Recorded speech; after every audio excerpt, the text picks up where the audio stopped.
Well, a very warm welcome to our coverage of this podcast against Spireites Extra Time as Liam and I reflect on the games at Crewe, the home game against Swindon, and last night's game against Doncaster Rovers in the EFL Trophy, of course, a game which saw Chesterfield exit the competition, perhaps much to the relief of lots of Chesterfield supporters and the club itself, eh? But yeah, let's talk about Crewe and how that game, Liam, in my opinion, was an excellent game of League Two football, which both sides going for it and wanted to take the win, and Chesterfield would be disappointed that there were two goals at the lead twice in the game, but came away with a point. Sort of yin and yang about that, isn't it, really?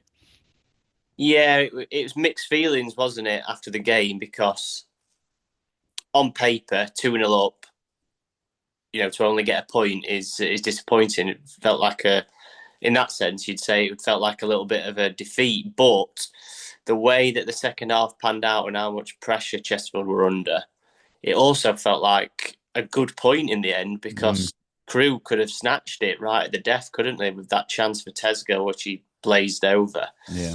Um, And like I said, the way that the second half unfolded, yeah, it felt like a decent point. Maybe you can't really say it's an excellent point when you're 2-0 up and you're 3-2 up, but yeah, it was. You're right. It was a really good, entertaining game. Lots of quality on show as well. Two good teams actually. I thought Crewe were much improved from last season, and yeah, I think I can see though I can see them being on the fringes of the playoffs come the end of the season. Yeah, I think yeah, they made the playoffs the season before and lost to uh, Doncaster, didn't they, in the semi-final? So they'll be sorry, they beat Doncaster in the semi-final, didn't they? And then lost to Crawley in the final.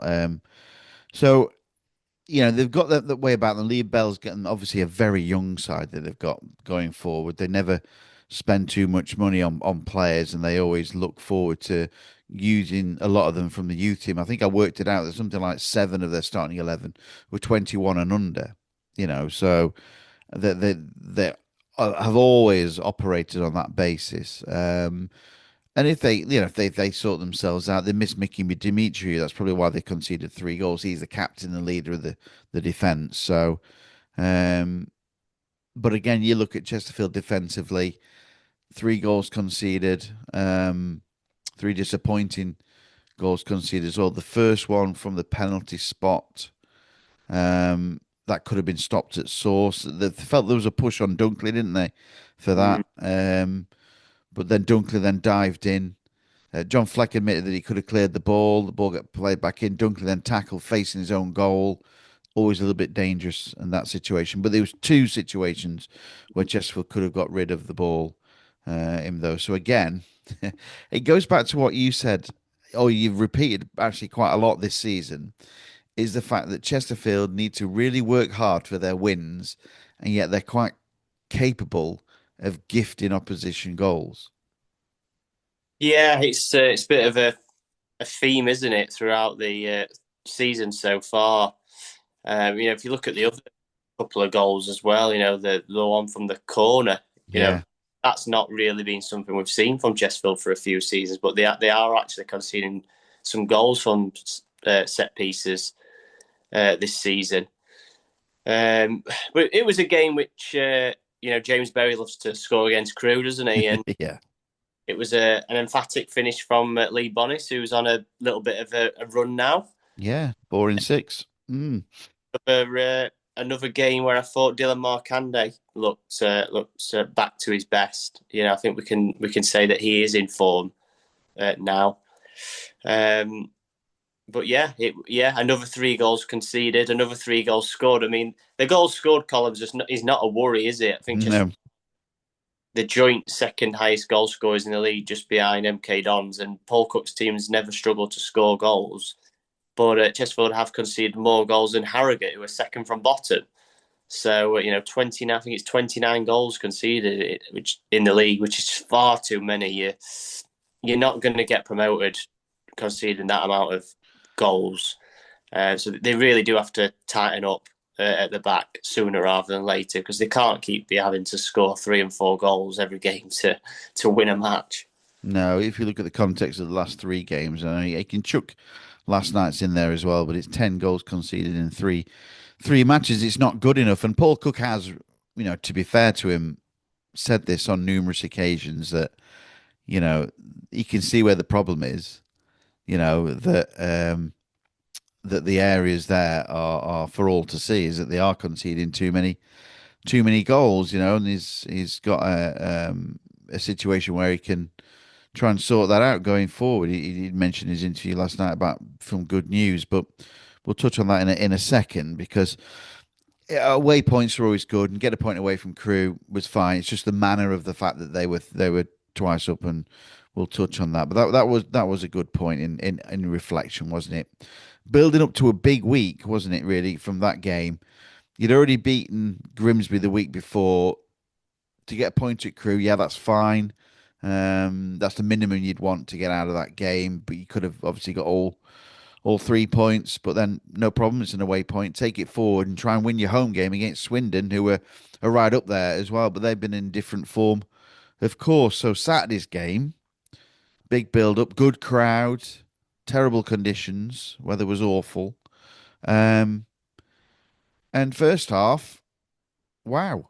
I mean, despite conceding first from defensively a bit of a shocker from allowing the fullback to run onto that cross from Ollie Palmer of all people, the man who would have been usually at the end of that cross. Um, but the response, Liam, was excellent, wasn't it? It was. They played some of the best football of the season, arguably the best football. It was very similar to the first half against Mansfield, wasn't it? But they just couldn't get their noses in front by half time, and you just had that nagging feeling that it was going to come back and bite them in the second half, and obviously that is what happened. But yeah, the rotations, the pressing, Lee Bonnis at the post, didn't he? Mm. They really had Swindon on the ropes. Really, I think Ian Holloway admitted after, didn't he, that he changed formation 3 times during the game to try and cope with Chesterfield. Yeah, it was a totally dominant first half performance after equalising, instantly with John Fleck's first goal for the club. But yeah, they just didn't get going in the second half, did they? Swindon defended well, to be fair to them. Chesterfield didn't. Once they went behind, they never really looked like getting back into the game. I didn't think. I think James Berry just had one which he lashed over, didn't he? I think McFadzean had one, but other than that, they didn't really have the answers to what Swindon had produced, and I think that's a talking point for me. In that, Ian Holloway admits after the game that he changes his formation 3 times, and he's to try to combat Chesterfield. What did Chesterfield do in that second half to try and overcome the problems that Swindon were coming up with? I still think it was a harsh defeat. I think if we're saying that Chesterfield totally dominated the majority of the first half, and it was not a lot happened in the second half, and probably until the last 5 minutes, really, when there was the sending off. And then, yes, Swindon could have grabbed a third, to be fair to them, but just sort of chasing the game at that point. I don't think we should read too much into that. So, yeah, it felt like maybe, and I think Holloway said it, didn't he? He was delighted that they nicked the points. So I think there was an understanding from him as well that a draw would have probably been about right in the end. But yeah, just frustrating from Chesterfield. They just couldn't make that dominance count in the first half, and then they just didn't have the answers in the second half, did they? No, and it's a good point you make about the Ian Holloway situation with the the three sort of switches that he made into his system, do Chesterfield have that in their armour to switch something at times during the game? Sometimes you just get the feeling that they can be a bit passive and so determined in the fact that they play this system going forward, and you just can't see what did they do to try and negate the fact. Did they put an extra body up front? No. They kept Lee Bonus there. Did they put an extra body in midfield?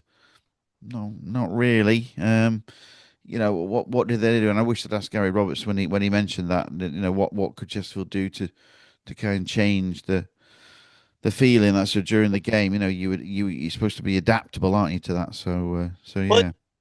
it's up to the players as well, isn't it, to find solutions on the pitch.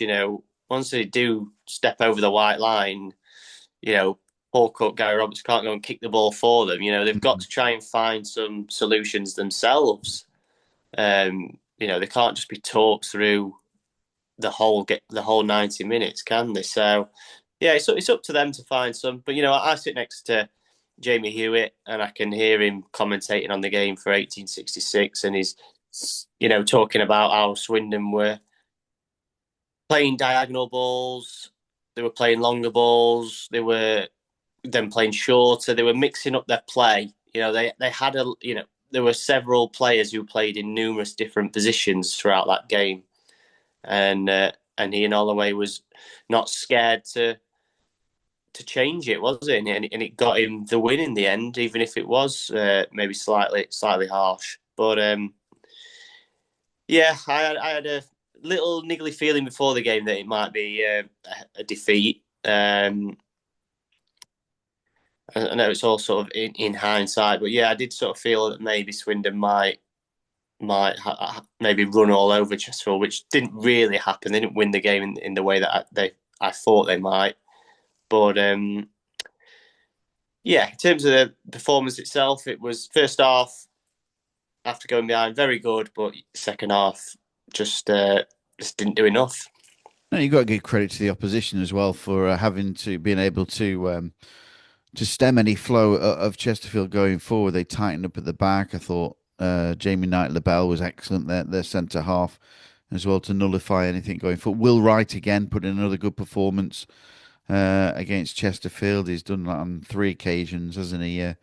Now the last three games he's played against the Spireites, and you know Ian Holloway reflected on the crowd, so they were brilliant. Chesterfield fans, that is. Mm. He made reference to Chesterfield fans as soon as they went a goal down that get back behind the side, and that arguably got them the equaliser pretty quickly as the Chesterfield fans got that goal, and they were right behind him from the case. I think that's something more to do with his sort of beef with his own supporters at present, more than Mm. reflecting too much on Chesterfield fans. But you're right. It's a 45 minutes that Chesterfield can't get back now, is it? So you've got to look at that and think it's disappointing that the home record is there's got one loss against the column now, which is you want to protect that at all costs. Ian Holloway made reference to it going into the game. Chesterfield, in truth, have only lost, I think it's something like 6 games in 3 years at home.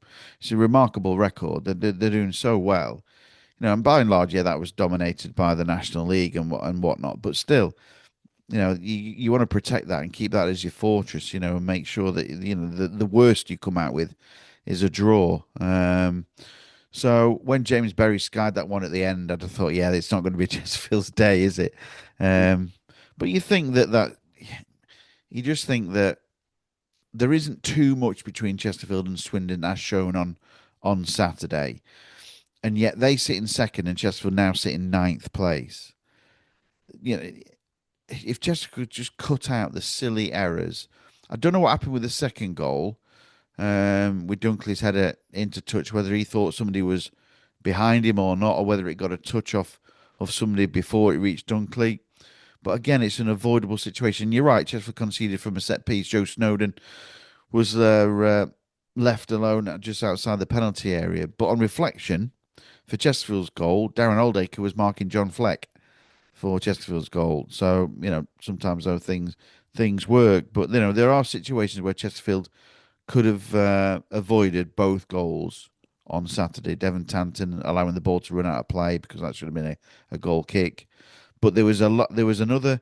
I think about another minute of play after that, which Chesterfield could have stopped. So it's all these different phases, these situations that happen, and you're right. I go back to that. Chesterfield sometimes guilty of their own mistakes rather than giving up. You look at Billy Sharp's goal last night, a run at strike. Yeah, somebody could have stopped him at source, but he never shoots from there in any other situation.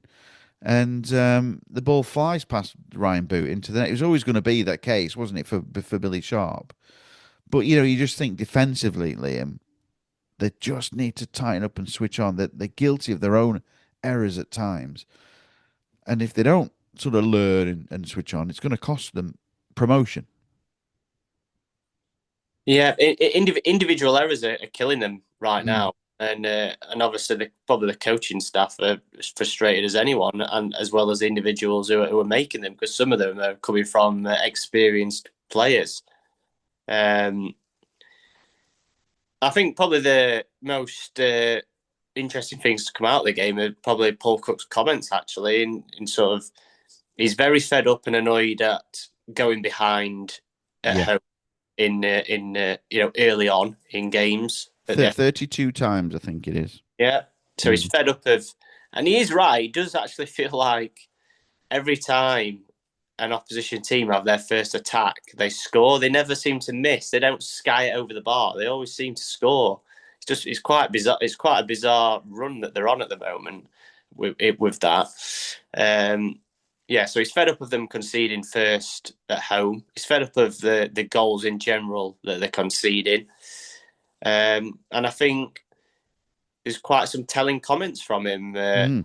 after the game where he was sort of saying, he can't change anything at the minute because of injuries and because the transfer window's not open. But there's some players who need to start fearing for their place, because if they don't want to come on this journey that Chesterfield are on, then then they won't do. It's up to them. There's an opportunity here to come on an amazing journey, which could see the club climb the football league.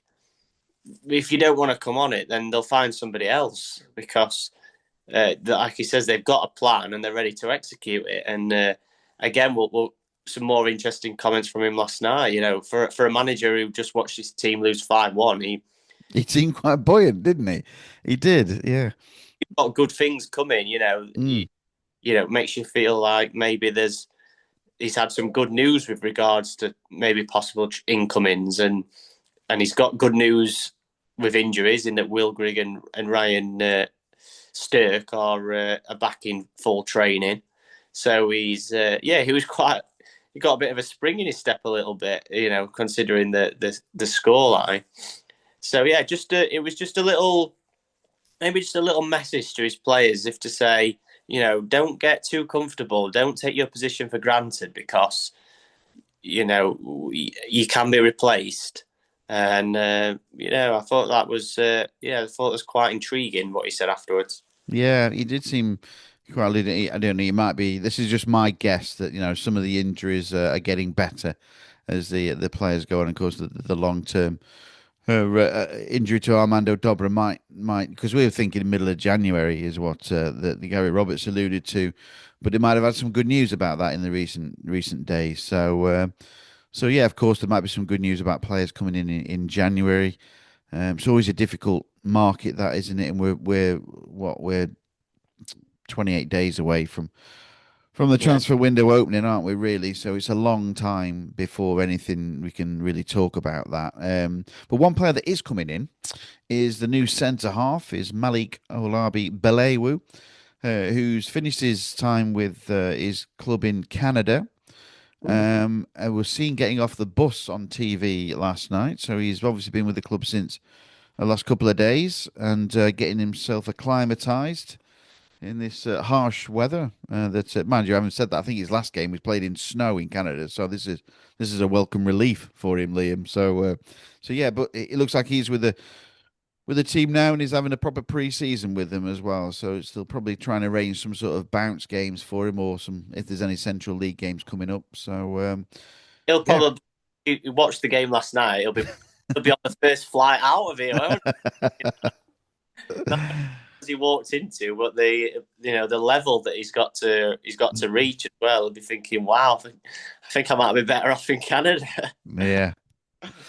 Yeah, well, yeah. Or he's thinking, right, well, get me into this team, get me into. I'll sort them out. So, but we'll see. Jamie Graham. Sorry, Danny Webber alluded to the fact that we'll see about the defender whether he gets a regular start in the side, whether they push him straight in, let him build up his confidence straight away from January. That is, because the games come thick and fast the second half of the season, don't they? Going forward, so it's not going to be easy for them. And obviously, if he does come straight in to the side, that leaves either McFadden or Dunkley as the right-sided defender. Now, Dunkley played last night, chucking the captain out there in a game against in the EFL Trophy. Um, but overall, last night we knew what to expect. I just didn't expect them to concede five and get pummeled like that. To be honest, Do you know what? I wasn't surprised. I know you that know, sounds like a bit, maybe a bit negative or whatever, but no, I don't think I was. I think probably because you'd seen the game against Crewe, as in the 7-1 game against Crewe. And I'd read some comments from Grant McCann, the Doncaster Rovers manager, before about how he was sort of targeting the next round, like whereas Paul Cook said, we're prioritising the FA Cup. Um, so I think that made me feel like they were going to make maybe name it a stronger team than Chesterfield. And although they made lots of changes as well, 11, yeah. yeah, uh, So that's they're in League One. I Their I squad. think, well, it does show, Liam, is that their second 11 is better than Chesterfield's second 11, doesn't it? That's fair enough. And I think like Paul Cook said afterwards, it is what it is. I don't think like we learned a lot, but we didn't learn anything. Like you watch the game, there weren't really that many surprises for me. You know about certain players and the goals that just would have conceding at the minute. One or two positives, like you got 45 minutes out of Luke Butterfield, Yeah. Gunnar Elliott, 17 years old, making his first start. That's a proud moment for him and his family. Um, other than that, another goal for Lee Bonnis, keeps him going. He scored with his first touch, didn't he? Other than that, you're scratching around, really, aren't you? You're looking at what you can take from it, and there's not a great deal. But it wasn't a priority. It's not a competition that they were particularly interested in getting through. And yeah, to be honest, I'm glad that it's over for another year. If I'm honest. Yeah, I don't know. I'm ambivalent because I quite like the tournament. Yeah, okay, they've shoved the under 21s in, and we've talked about this before about it. They have to be in. The Premier League give the EFL money, and one of the prerequisites is that having academy teams in. Otherwise, the EFL wouldn't get the money from the Premier League, and the EFL will be worse off for that deal. They get a lot of money from the Premier League.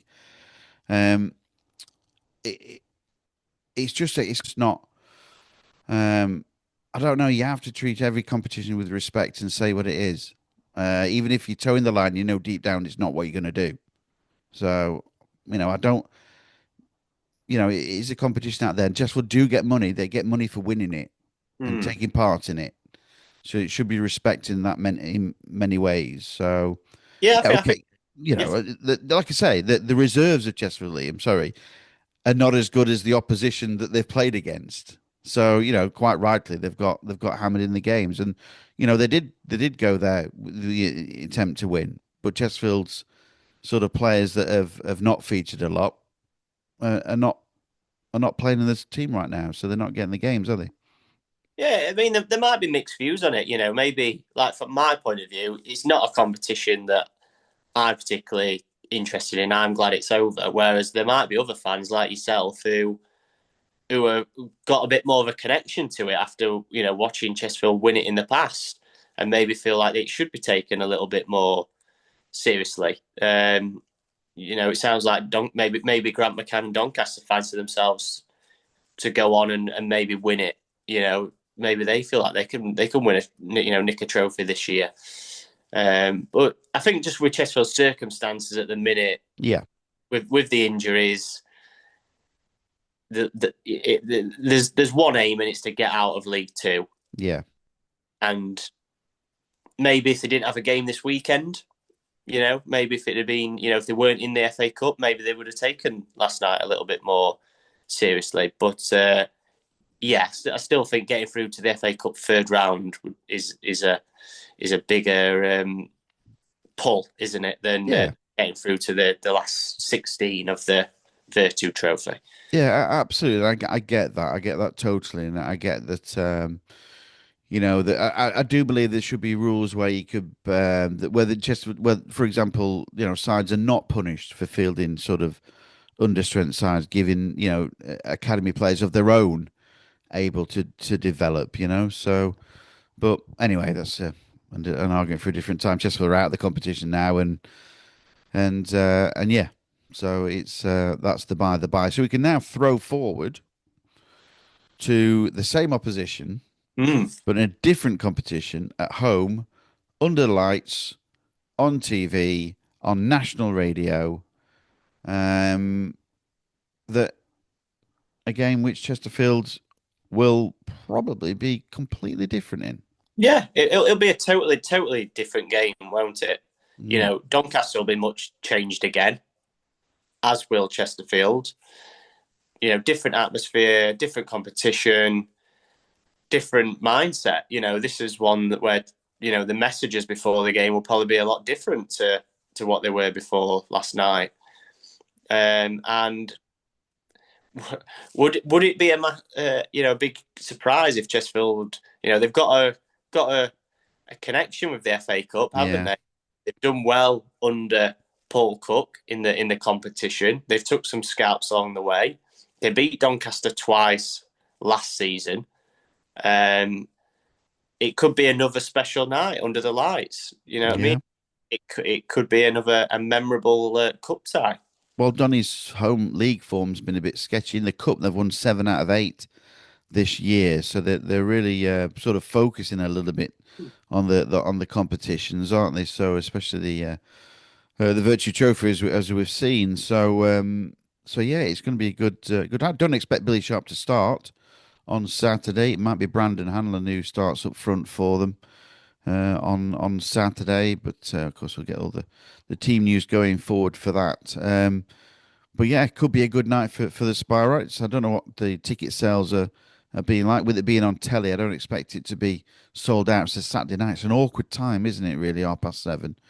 Um, Not great from a reporting perspective, is it? no, I know as a fan you probably don't mind it because it's more drinking time, isn't it? But when you win, yeah, kind of, I quite enjoy the earlier kickoffs because you're done then, and then you can go off and do what you need to do. Whereas Saturday, kind of just waiting around really to go to the game. But under the lights again, sure it'll be a special atmosphere. I think it'll be a cracking cup tie. I think there'll be goals. It'll be whether Chesterfield get through or not, who knows? But I think it'll be a lot closer than last night.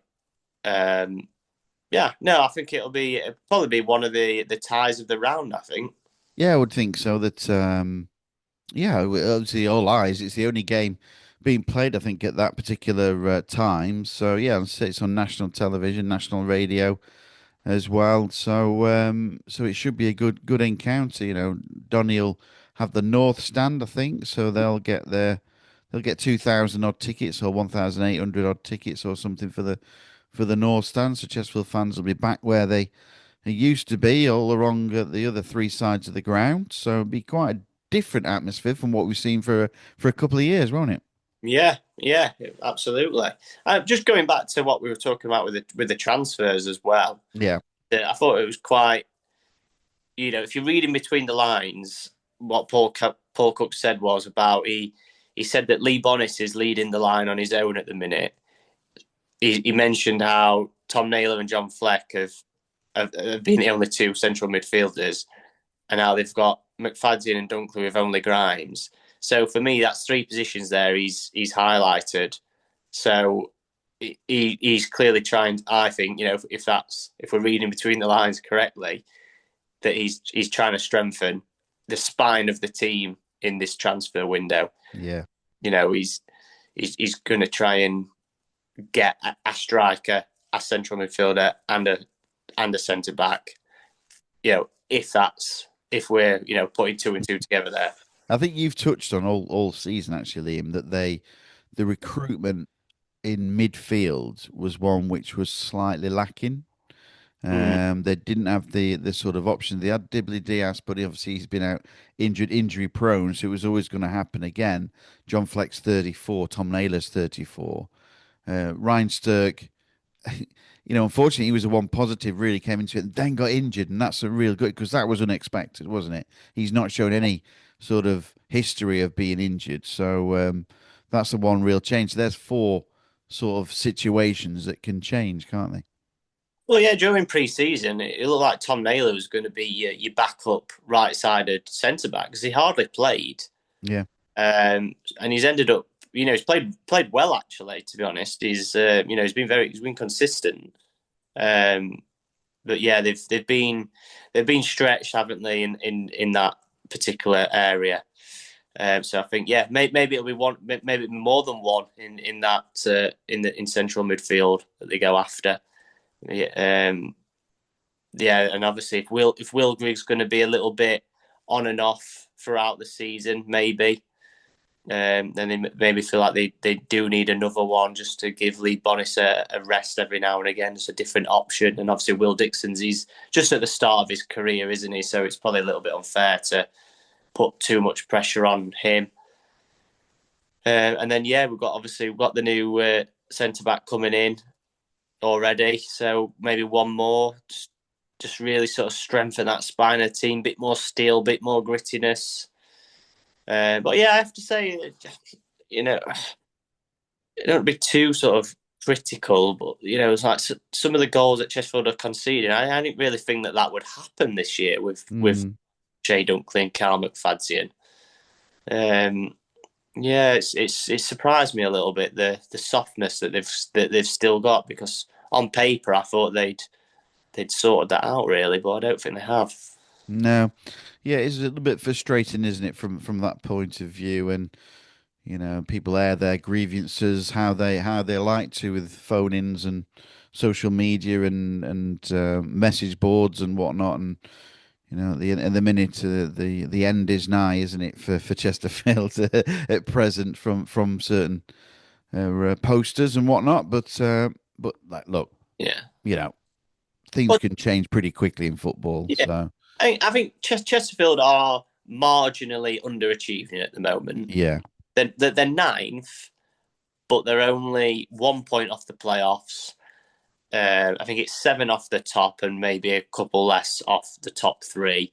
They keep turning down the opportunity to get into those automatic promotion places. Done it again at the weekend, didn't they, against Swindon? yeah, Yeah, they're just marginally underachieving, but they're still in a promising position where if they do strengthen in January, then they could be they're in a ready to strike in the second half of the season.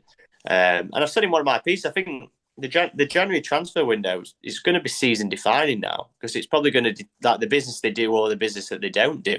It's going to determine whether they get into the playoffs or get into the top 3.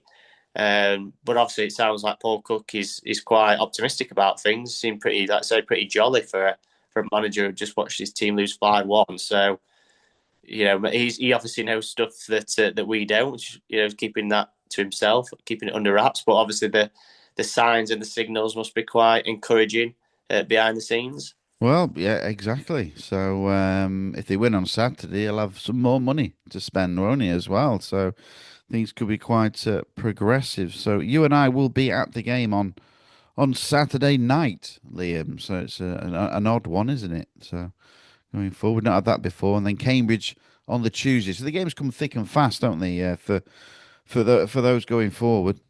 Yeah, Cambridge have got the best home record in the division as well. So that'll be a really tough night down there. I think Neil Harris is a wily old manager, isn't he?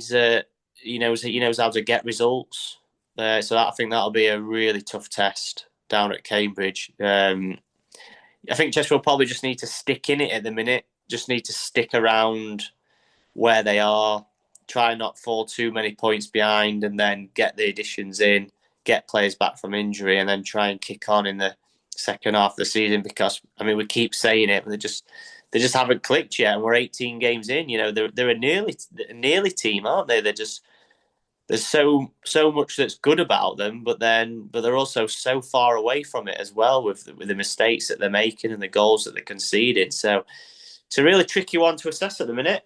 It is, as only Walsall found out last season, Liam, didn't they? As the second half of the season is not necessarily the best part of the season, is it for them? So we'll wait and see. Of course, Walsall top of the tree at present in League Two, and but the minute all focus on the FA Cup, and let's hope that Chesterfield manage to progress through to the third round again, which will be an absolute delight. I think that'll be like the fourth time in 5 years, won't it, that they've got to that stage going forward. So Liam will be there, and he will be on his Derbyshire Times page with all the updates that are happening. The game's been live on BBC Radio Sheffield from well, it's a bumper day from around 2 o'clock on Saturday.